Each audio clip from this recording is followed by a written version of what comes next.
የሐዋርያው የጳውሎስ መልእክት ወደ ዕብራውያን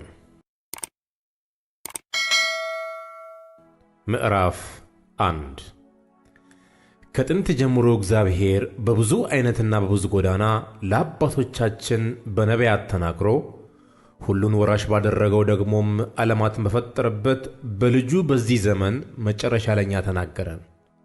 እርሱም የክብሩ መንጸባረቅና የባሕርዩ ምሳሌ ሆኖ ሁሉም በሥልጣኑ ቃል እየደገፈ ኀጢአታችንን በራሱ ካነጻ በኋላ በሰማያት በግርማው ቀኝ ተቀመጠ። ከመላእክት ይልቅ እጅግ የሚበልጥ ስም በወረሰ መጠን እንዲሁ ከእነርሱ አብዝቶ ይበልጣል። ከመላእክትስ አንተ ልጄ ነህ፣ እኔ ዛሬ ወልጄሃለሁ፣ ደግሞም እኔ አባት ሆነዋለሁ፣ እርሱም ልጅ ይሆነኛል ያለው ከቶ ለማን ነው? ደግሞም በኵርን ወደ ዓለም ሲያገባ የእግዚአብሔር መላእክት ሁሉም ለእርሱ ይስገዱ ይላል። ስለ መላእክትም መላእክቱን መናፍስት አገልጋዮቹንም የእሳት ነበልባል የሚያደርግ ይላል። ስለ ልጁ ግን አምላክ ሆይ ዙፋንህ እስከ ዘላለም ድረስ ይኖራል። የመንግሥት በትር የቅንነት በትር ነው።